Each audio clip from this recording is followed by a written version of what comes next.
Salem Oviya jewellers தங்கம் வாங்கும் அனைவருக்கும் எடைக்கு எடை வெள்ளி இலவசம், செய்கூலி சேதாரம் முற்றிலும் இலவசம். தொடர்ந்து எமது செய்தியாளர் பாரதி இணைகிறார். அவரிடம் பேசுவோம். பாரதி, 6 மணி நேரத்திற்கும் மேலாக விஜயிடம் நடத்தப்பட்ட அந்த விசாரணையானது நிறைவு பெற்றிருக்கு. நீங்கள் ஏற்கனவே அந்த ப்ரொசீஜர்ஸ் எல்லாம் எப்படி அப்படிங்கிறத விளக்கியிருந்தீங்க.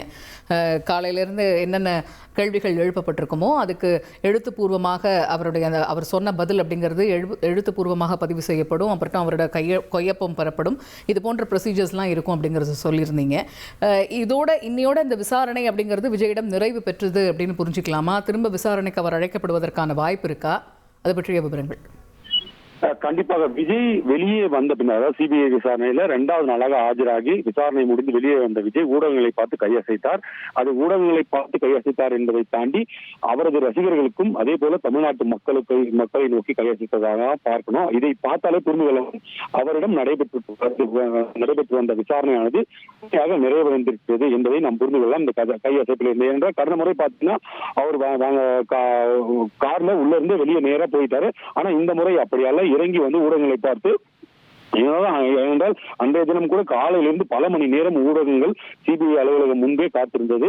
இன்றும் அதே நிலைதான் இருந்தது. அந்த ஊடகங்கள் முன்பாக வந்து கையசைத்து சென்றிருக்கார். இதை பார்க்கும்போது இன்றுடன் அவரிடம் நடைபெற்று வந்த விசாரணையானது முழுமையாக நிறைவடைந்திருக்கிறது என்பதை நாம் புரிந்து கொள்ள முடிகிறது. இருப்பினும் அதிகாரப்பூர்வ தகவல் என்பது சிபிஐ அலுவலகத்திலிருந்து வர வேண்டும். ஏற்கனவே நம்ம சொல்லியிருந்தோம் என்னென்ன கேள்விகள் எல்லாம் இன்னைக்கு கேட்கப்பட்டிருந்தது அப்படின்னு வந்த தகவல் அப்படின்னு பாத்தீங்கன்னா அதுல 2 சிக்கலான கேள்விகள் தான் அவருக்கு இப்ப பெரிய நெருக்கடியாக இருக்கும் அப்படின்னு நம்பப்படுது. ஆனால் இதற்கும் அவர் என்ன பதில் அளித்திருக்கிறார் என்பது சார்ஜ் ஷீட் வந்த பிறகுதான் நமக்கு தெரிய வரும். ஆனால் அந்த கேள்விகள்ல அவருக்கு ஒரு நெருக்கடி இருக்கு. அந்த கேள்வி என்ன அப்படின்னு பாத்தீங்கன்னா, நீங்க அந்த கூட்டத்துக்கு கரூர் சம்பவம் நடைபெற்ற அந்த கூட்டத்திற்கு வரும்போது பல மணி நேரம் தாமதமானது, அந்த தாமதத்திற்கான காரணம் என்ன அப்படின்னு கேட்கும்போது, இந்த மாதிரி வழிநெடுகளும் எங்கள் ரசிகர்கள் இருந்தார்கள், தொண்டர்கள் இருந்தார்கள், அவர்களை நோக்கி கையசைத்துக் கொண்டு வந்ததால் அந்த தாமதம் அப்படின்னு விஜய் பதில் சொன்னதா சொல்லப்படுகிறது. அப்படி என்றால் கூட்ட நெரிசல் ஏற்பட்ட பிறகு அவ்வளவு வேகமாக எப்படி உங்களால் அங்கிருந்து வெளியேற முடிந்தது அப்படின்னு ஒரு கேள்வியை முன்வைக்கிறாங்க. ஏனென்றால் ரசிகர்களை ஏமாற்றக்கூடாது என்ற நம்பிக்கையில் கையசைத்து தாமதமாக வந்த நீங்கள் ரசிகர்களுக்கும் தொண்டர்களுக்கும் ஒரு பாதிப்பு ஏற்படுகிறது. மன்னிக்கணும், தொடர்ந்து இணைப்பிலே இருங்க. இதனிடையே தாவேகாவுடைய இணை பொதுச் செயலாளர் நிர்மல்குமார் செய்தியாளர்கள் மத்தியில் பேசின காட்சிகளை மீண்டும் ஒரு முறை பார்ப்போம். பொய்யான தகவல், அதனால்தான் இந்த செய்தியாளர் சந்திப்பை உடனே இங்கே என்ன வதந்திகள் பல தகவல்கள் எங்க கைது, சார்ஜ் ஷீட் இப்படி நிறைய சொல்லியிருந்தாங்க. எல்லாம் தவறான தகவல்கள். இந்த கேஸ்ல என்னென்ன நடந்துட்டு இருக்குன்னு எங்களை விட ஊடகங்களாகிய உங்களுக்கு நல்லா தெரியும், தமிழக மக்கள் அனைவருக்கும் நன்றாக தெரியும். பதிவு பண்ற மாதிரி இன்னைக்கு பல திமுக சார்பு ஊடகங்கள் ஏதோ கிளி ஜோசியத்துல கேட்டுட்டு போடுவாங்க. அவங்க சம்பந்தப்பட்ட நபர் கைது செய்தார் இல்லையான்னு கேள்வி எழுப்பப்பட்டிருக்க வேண்டும். இது மாதிரியாக நிறைய விஷயங்கள் நீங்கள் கேள்வி எழுப்பாமல் இன்று காலையிலிருந்து பல தவறான தகவல்களை ஊடகங்கள் பதிவு செய்து மிகவும் வருத்தத்தக்க செயல். தயவு செய்து இனிமேல் செந்தில் பாலாஜி கூட்டம் இருந்தா சிபிஐ இதுக்கு முன்னாடி அவருக்கு சம்மன் அனுப்பி இருக்கணுமே, அனுப்பலையே. அடுத்ததாக அது நீங்க ஊடகம் தான் கேட்கணும். இல்ல ஊடகம் எப்படி சார் கேட்க முடியும்? விசாரணை இன்னைக்கு முடிஞ்சிருச்சா நாளைக்கு இது அதுக்கு ஃபர்தரா இந்த இது வரைக்கும் சம்மன் இல்ல, மற்றது ஊடகம்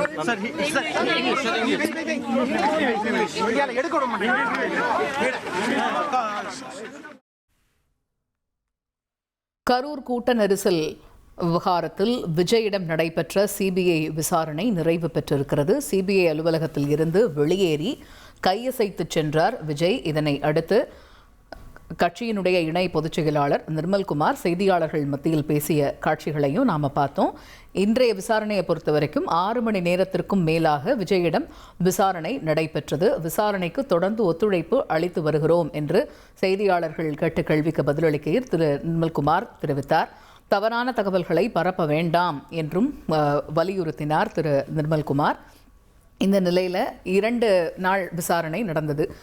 பொங்கல் பண்டிகைக்கு முன்னாடி ஒரு விசாரணை நடந்தது. பொங்கல் பண்டிகைக்கு அப்புறமா இன்று 2வது முறையாக தாவேக தலைவர் விஜயிடம் 6 மணி நேரத்திற்கும் மேலாக விசாரணை நடைபெற்று நிறைவு பெற்றிருக்கிறது. தொடர்ந்து தகவல்களை வழங்க இணைகிறார் செய்தியாளர் பாரதி. Over to Bharathi. கண்டிப்பாக நம்ம ஏற்கனவே தந்தி தொலைக்காட்சி காலையில இருந்து ஒரு விஷயத்த மிக தெளிவா பதிவு பண்ணோம். மற்ற ஊடகங்கள் எல்லாம் என்ன சொன்னாங்கன்னு நமக்கு தெரியாது. நம்ம அதிகாரப்பூர்வ தகவல் நமக்கு இருக்கிற சோர்ஸ் மூலமா சொன்னதும் போது நேரடியாக எங்கேயுமே அவர் சார்ஜ் ஷீட்ல இப்போ வரைக்கும் அவர் பேர் சேர்க்கல. அவருக்கு ஏதாவது இதுல பங்கு இருக்கா அப்படின்றத அனலைஸ் பண்றதுக்கான கொஸ்டின்ஸ் தான் இன்னைக்கெல்லாம் கேட்கப்பட்டது. அதுல முக்கியமான கொஸ்டின்ஸ், இந்த நிகழ்ச்சிக்காக எவ்வளவு நிதி செலவு செய்யப்பட்டது, இதற்கான பாதுகாப்பு ஏற்பாடுகள் கட்சி சார்பில், குறிப்பா பிரைவேட் பவுன்சர்ஸ் அலாட் பண்ணாங்க இல்லையா, அந்த மாதிரியான வாலண்டியர்ஸ் எவ்வளவு பேர் ஈடுபட்டாங்க, சவுண்ட் சர்வீஸ், அந்த ரேலியில ஈடுபடுத்தப்பட்ட வாகனங்களுக்கான ஒப்பந்தங்கள்ல பாதுகாப்பு விதிமுறைகள் குறிப்பிடப்பட்டிருந்தா, இந்த மாதிரியான பல கேள்விகள் முன்வைக்கப்பட்டது. இதற்கெல்லாம் பதில் அளிச்சிருக்கார் விஜய். அந்த பதில் எல்லாம் ஆராயப்படும். போலீசார் அளித்திருக்கிற வாக்கு மூலம், அதே போல அங்க இருந்த பொதுமக்கள், அங்கு கைப்பற்றப்பட்ட சிசிடிவி காட்சிகள், இதை எல்லாமே அனலைஸ் பண்ணுவாங்க. இதெல்லாம் அனலைஸ் பண்ண பிறகுதான் அதில் விஜயுடைய பாத்திரம் எவ்வளவு. இப்போதைக்கு நமக்கு கிடைச்சிருக்கிற சிபிஐ அலுவலகத்திலிருந்து நமக்கு கிடைக்கப்பெறக்கூடிய தகவல்கள் என்னன்னா, அவர் மீது ஒரு சிறிய குறைபாடு இருக்கிறது. என்னன்னா, அந்த நிகழ்ச்சி தொடர்பான முழுமையான விவரங்கள், எவ்வளவு வாலண்டியர்ஸ் இருந்தாங்க, எவ்வளவு பேர் எந்தெந்த பகுதியில் இருந்தாங்க, இப்படி எல்லாம் அது செயல்படுத்தப்பட்டது என்ற முழுமையான விவரங்கள் அந்த நிகழ்ச்சிக்கு முன்பு அவருக்கு தெரியப்படுத்தப்படவில்லை அப்படின்ற ஒரு விஷயம் சிபிஐ அலுவலகத்திலிருந்து அவர் பதிலாக சொன்னதாக. அதாவது நிகழ்ச்சி ஏற்பாடு செய்யப்பட்டிருக்கிறது, இவ்வளவு பேர் வருவாங்கன்னு கணிக்கப்பட்டிருக்கு. அந்த பொதுவான விவரங்கள் அவருக்கு தெரிஞ்சிருக்கிறதே தவிர நுட்பமான விவரங்கள், இப்போ குறிப்பா சொல்லணும்னா வாலண்டியர்ஸ் எவ்வளவு பேர் வந்தாங்க, வாலண்டியர்ஸ் எவ்வளவு பேர் நம்ம அலாட் பண்ணோம், அதே போல பவுன்சர்ஸ், பிரைவேட் பவுன்சர்ஸ் எவ்வளவு பேர் அலாட் பண்ணோம், நம்ம தரப்புல இருந்து கட்சி சார்பில இருந்து எவ்வளவு ஆம்புலன்சஸ், இது போன்ற நுணுக்கமான ஒவ்வொரு பாட்டான விஷயம் என்பது கட்சி தலைவருக்கு தெரியவில்லை. ஆனா இதெல்லாம் மெயின்டைன் பண்ணது, இதெல்லாம் புரோட்டோகாலை மெயின்டைன் பண்ணது பாத்தீங்கன்னா பொதுச் செயலாளர் அப்படின்ற ஒரு பதிலை அவர் சொல்லியிருக்கார். அவர் தான் எல்லாமே நிர்வகிச்சாரு அப்படின்ற ஒரு விஷயத்தையும் விஜய் அவர்கள் பதிவு செய்திருப்பதாக தகவல்.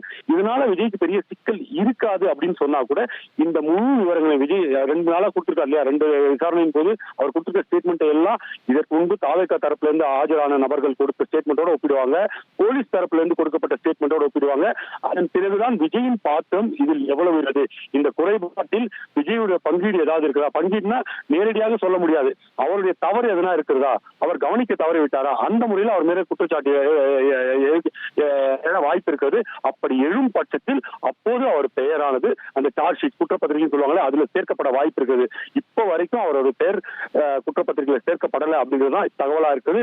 இதை அனைத்தும் இப்ப விசாரணை முடிஞ்ச விஜய் கிட்ட மட்டும் தான் விசாரணை முடிஞ்சிட்டு இருக்காங்க. இன்னமும் இன்று கூட கரூர்ல காவல்துறை அதிகாரிகள் சில பேர்கிட்ட விசாரணை நடந்து நாம் பார்த்தோம். எனவே இந்த விசாரணையானது இன்னும் தொடரும். யாரெல்லாம் இன்னும் மிச்சம் இருக்காங்களோ அவங்க கிட்ட ஒரு பக்கம் விசாரணை நடரும். விஜய் அவர்களை பொறுத்த மட்டும் இந்த சாட்சி விசாரணை அப்படின்ற வகையில தான் அவர் ஆஜராகி 2 நாள் விசாரணைக்கு ஒத்துழைச்சிருக்கார். கிட்டத்தட்ட பாத்தீங்கன்னா 13 மணி நேரம் மொத்தமாக அவர் அந்த விசாரணையை செலவிட்டிருக்கார். பல்வேறு கேள்விகளுக்கு பதிலை அளித்திருக்கார். அதுல சில கேள்விகளுக்கும் அவர் அளித்த பதில் முரண்பாடாக இருந்ததாகவும் சொல்லப்படுது. இதெல்லாம் நமக்கு சார்ஜ் ஷீட்ல மிக தெளிவா தெரிய வரும். அவர் என்னென்ன கேள்விகளுக்கு என்னென்ன மாதிரியான பதில் அளித்தார்.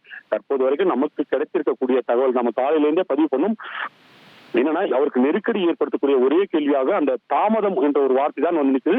இது பொது ஊடகங்கள் கூட, சமூக வலைதளங்கள் கூட இந்த கேள்விகள் எல்லாம் எழுப்பப்பட்டாலும் கூட அதற்கு ஒரு நியாயமான காரணத்தை அவர் கூறியிருக்கிறார். அது ஏற்றுக்கொள்ளப்படும் பட்சத்தில் அது அவருக்கு பெரிய பிரச்சனையாக இருக்காது அப்படின்னு தான் நம்ம சொல்லணும். இப்போதைக்கு இந்த விசாரணையானது முடிந்திருக்கிறது, முழுமையாகவே நிறைவடைந்து விட்டதாக, அதாவது விஜயிடம் நடத்தப்பட்ட சாட்சி விசாரணையானது இப்போதைக்கு நிறைவடைந்து விட்டு மீண்டும் அவர் அழைக்கப்பட மாட்டார் என்ற சூழல் தான் தற்போது நமக்கு சிபிஐ அலுவலகத்திலிருந்து வரக்கூடிய தகவல்கள் தெரிவிக்கின்றன. தேவைப்பட்டால் மீண்டும் ஏதாவது முரண்பாடு, இப்ப இதுக்கப்புறம் யாருக்கிட்டையாவது விசாரணை நடத்தி அதில் இந்த தவறு விஜய் தரப்பிலிருந்து நடந்திருக்குது அப்படின்னு சொன்னா அப்ப விஜய் தரப்பில் மீண்டும் சாட்சியை கேட்டோ இல்ல வேறு ஆதாரங்களை கேட்டோ அவரை அழைக்க வாய்ப்பு இருக்குது. அது மட்டும் இல்ல, உங்க தரப்புல எடுக்கப்பட்ட வீடியோ என்ற சமூக ஊடகங்கள்ல அவரது திரைப்படத்திற்காக சில காட்சிகளுக்காக பிரம்மாண்டமாக அந்த ரேலி எல்லாம் செய்யப்பட்டது அந்த ஒரு குற்றச்சாட்டு கூட இருந்தது.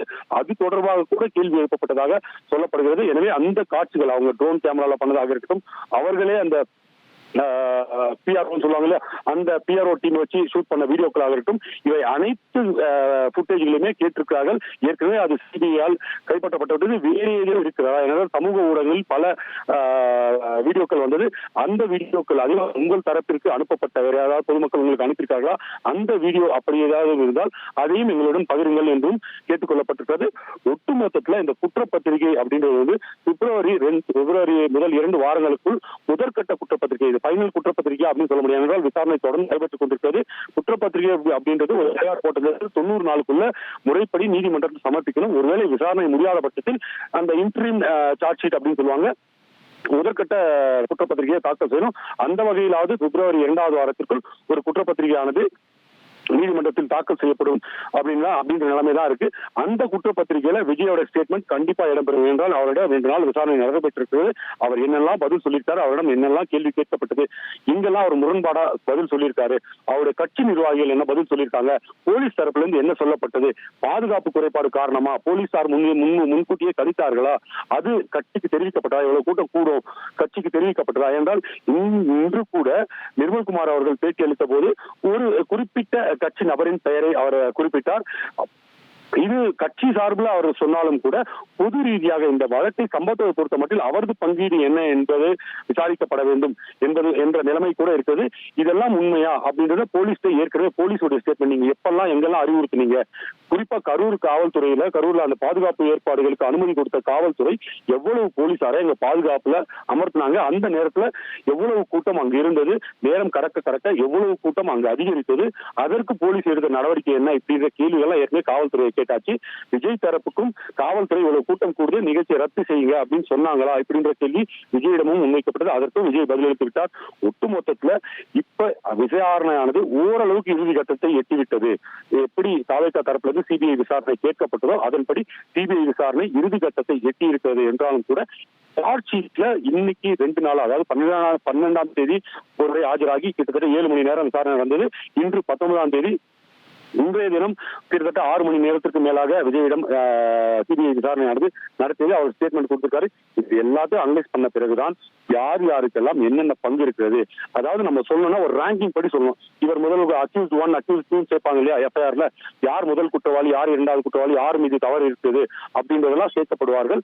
ஒருவேளை விஜய் மீது தவறு எதுவுமே இல்லை, இப்ப வரைக்கும் விஜய் மீது தவறு இல்லை அப்படின்றதான் சொல்லப்படுது என்றால் எஃப்ஐஆர்ல அவர் பேர் இல்லை. ஒருவேளை அவர் தவறு ஏதேனும் இந்த விசாரணையின் போது கண்டறியப்படும் பட்சத்தில் அவரது பெயர் சார்ஜ் ஷீட்ல சேர்க்கப்பட வாய்ப்பு இருக்கிறது. இதுதான் சூழல். நமக்கு இப்ப சிபிஐ அலுவலகத்திற்கு வந்திருக்க தகவல் படி இப்போது விஜயிடம் விசாரணையானது முழுமையாக நிறைவடைந்திருக்கிறது. இதுக்கப்புறம் யாராவது அதிகாரிகளுக்கு விசாரணை பண்ணி அவர்கள் ஏதேனும் விஜய் குறித்த தகவல், இவர் இந்த நேரத்தில் இப்படி பண்ணாரு அப்படின்னு ஏதாவது ஒரு முக்கிய தகவல்களை பகிரும் பட்சத்தில் அது தொடர்பா மீண்டும் விசாரணைக்கு அழைக்க வாய்ப்பு இருக்கிறது. ஒட்டுமொத்தத்துல இந்த விசாரணை அப்படின்றது இறுதி கட்டத்தை எட்டிவிட்டது. பிப்ரவரி 2 வாரங்களுக்குள் அந்த சார்ஜ் ஷீட்ல யார் இதற்கு காரணம், யாரெல்லாம் இதற்கு காரணம் அப்படின்றது ஓரளவுக்கு நமக்கு தெரிய வந்துவிடும். விரிவான விவரங்களை வழங்கியமைக்கு நன்றி பாரதி. சேலம் ஓவியா ஜுவல்லர்ஸ் தங்கம் வாங்கும் அனைவருக்கும் எடைக்கு எடை வெள்ளி இலவசம், செய்கூலி சேதாரம் முற்றிலும் இலவசம்.